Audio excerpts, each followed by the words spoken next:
Hello friends, मी एका अतिशय सुंदर अशा फिल्मचा ट्रेलर पाहिला आणि त्याचाच रिव्ह्यू आज तुमच्यासाठी घेऊन आलोय. फिल्मचं नाव आहे मेट्रो इन दिनो. सो मला हा कसा वाटलाय ट्रेलर ते तुमच्या बरोबर शेअर करणार आहे आणि लगेच आपण सुरू करूया.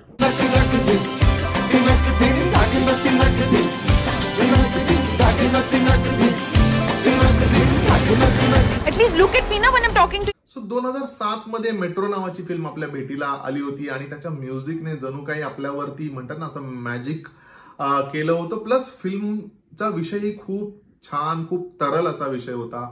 प्रेमाबद्दल सांगणारा किंवा मेट्रो सिटीज मधले जे रिलेशनशिप आहेत त्याबद्दल सांगणारी ती फिल्म होती.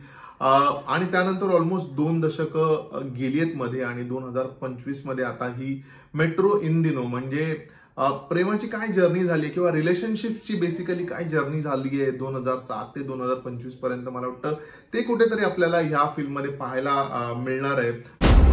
आजकल का प्यार कंफ्यूजिंग है. It's like a cheese Chinese schezwan masala dosa. चला चेन्नई से चाइना सब कवर कर लिया लेकिन रहा कहीं का नहीं. फिल्म मध्ये आपल्याला 4 कपल्स दिसत आहेत. तर ते 4 कपल्स मला वाटतं असं की 4 वेगवेगळ्या जनरेशन्स देखील आपल्या समोर आणणार आहेत आणि मग प्रत्येक जनरेशन आपल्या प्रेमाची व्याख्या देखील शेअर करू शकतं असंही मला एकंदर बघितल्यानंतर वाटलं फिल्म बद्दल. आणि ऑफकोर्स मेट्रो सिटी मध्ये राहिल्यानंतर या फिल्म मध्ये डायलॉग देखील आहे की मेट्रो सिटी मध्ये राहणं सोपं नाहीये. कारण इथे खूप ऑपॉर्च्युनिटीज तर असतातच, पण ऍट द सेम टाइम आपल्याला खूप वेगवेगळ्या व्यक्तींचं एक्सपोजर मिळतं आणि त्या अशा सगळ्या ह्याच्यामध्ये आपलं रिलेशनशिप टिकवून ठेवणं किंवा त्या रिलेशनशिपला हवं ते देणं हे कितपत पॉसिबल होतं. कारण खूप धावपळीचं आयुष्य आपण जगत असतो मेट्रो सिटीज मध्ये आणि तिथेच अतिशय काय म्हणतात इम्पॉर्टंट असं इमोशन म्हणजे प्रेम. आणि त्या प्रेमाचं मग काय नेमकं मेट्रो सिटीज मध्ये होतं हेच कुठेतरी आपल्याला बघायला मिळणार आहे. आणि तेही आत्ता म्हणजे सध्याच्या काळात जिथे जी आत्ताची जनरेशन आहे जी अतिशय क्विक मुव्हिंग आहे, ज्यांना एकमेकांसाठी खूप गुंतून राहण्यात काही तथ्य वाटत नाही किंवा रिलेशनशिपचे केवढे वेगवेगळे काय म्हणू आपण वेगवेगळे अर्थ निघाले आहेत. काही सिच्युएशनशिप म्हणा किंवा बेंचिंग म्हणा किंवा ओपन रिलेशनशिप म्हणा, ओपन मॅरेज हा एक म्हणजे लांबलचक लिस्ट आहे. पण मला वाटतं त्यातच कुठेतरी खरं प्रेम कसं असावं ही फिल्म आपल्याला समजावून सांगेल किंवा आत्ताच्या काळात सुद्धा खरं प्रेम कसं असावं हेच ही फिल्म कुठेतरी आपल्याला एक्सप्लेन करेल. आणि जसं या फिल्म मध्ये डायलॉग देखील म्हणजे आपण ऐकायला मिळतो की आपल्याला जर का खरं प्रेम टिकवायचं असेल तर जी व्यक्ती आहे त्या व्यक्तीच्या प्रेमात आपल्याला पुन्हा पुन्हा पडावं लागतं. किसी के साथ पूरी जिंदगी गुजारने के लिए बार बार प्यार में पड़ना पड़ता है उसी एक इंसान के साथ. आणि तेच कुठेतरी सध्या मिसिंग आहे आणि तोच मेसेज ही फिल्म आपल्याला देईल. कुठेतरी मला वाटतं असं मी जेवढा रिसर्च केला या फिल्म बद्दल तर हे जे 4 कपल आहेत ते कुठेतरी एकमेकांशी कनेक्टेड देखील आहे. एका सीन मध्ये आपल्याला दिसतं देखील की नीना गुप्ता आणि कोंकणा सेन शर्मा यांचं एक रिलेशन आहे, पण बाकी ह्या 4 कपलचं कुठेतरी एक रिलेशन असणार आहे. आता ते काय असणार आहे हेही बघणं इंटरेस्टिंग असणार आहे. ऍट द सेम टाइम मी असंही वाचलंय की हे 4 कपल्स हे आपल्याला 4 मेट्रो सिटीज रिप्रेझेंट करणार आहेत. म्हणजे मुंबई, दिल्ली, कोलकाता आणि बँगलोर ह्या 4 सिटीजचं देखील याच्यामध्ये एक ऍस्पेक्ट असणार आहे. आता तो कसा असणार आहे तेही बघणं इंटरेस्टिंग असणार आहे. बट ओव्हरऑल म्हणजे खूप छान सुंदर असा ट्रेलर आपल्याला बघायला मिळतो. आणि आजकल का प्यार कंफ्यूजिंग है. It's like a cheese Chinese schezwan masala dosa.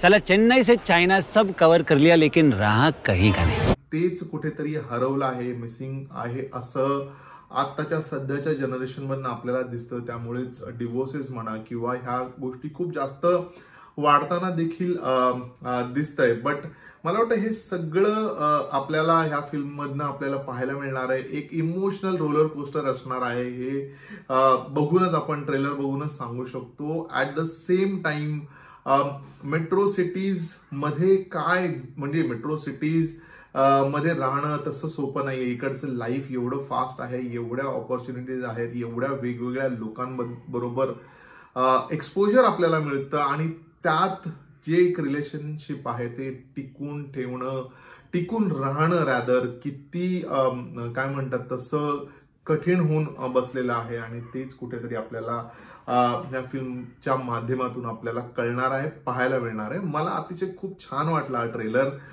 एक तर अनुराग बासू,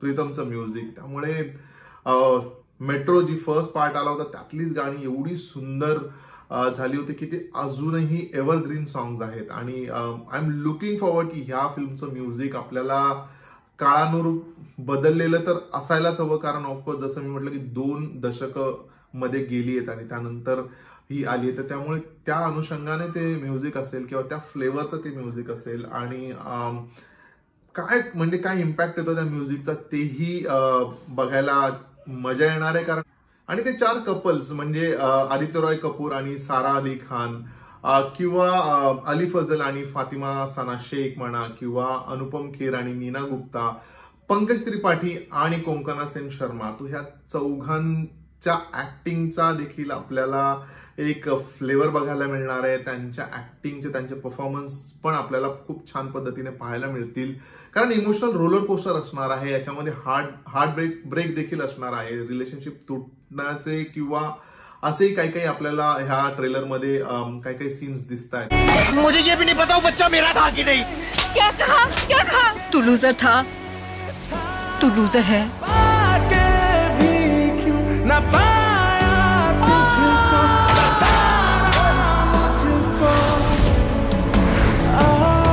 त्यामुळे एक ऑन अँड ऑन एक कम्प्लीट इमोशनल रोलर कोस्टर असणार आहे आणि ते बघायला खूप मजा येणार आहे. प्लस ह्या फिल्मचा हायलाइट असणार आहे प्रीतमचं म्युझिक. म्हणजे अनुराग बासू आणि प्रीतम ही एक काय म्हणतात ना, एक कॉम्बो आहे आणि त्यामुळेच मेट्रो या फिल्मची गाणी देखील आपल्याला भुरळ पाडणारी गाणी होती आणि तसंच कुठेतरी आपण ह्या फिल्म मधून देखील एक्सपेक्ट करायला हवं. हळूहळू जशी गाणी आपल्या समोर येतील तर आपल्याला कळेलच. मला वाटतं म्युझिक देखील इव्हॉल्व्ह झालंय 2 दशकांमध्ये आणि तेही कुठेतरी या प्रीतमच्या म्युझिकमध्ये आपल्याला पाहायला मिळेल. सो ओव्हरऑल म्हणजे खूप छान, खूप एक्साइटिंग असा हा प्रोजेक्ट वाटतोय. तुम्ही पाहिलाय का हा ट्रेलर आणि तुम्हाला कसा वाटला मला कॉमेंट करून सांगा.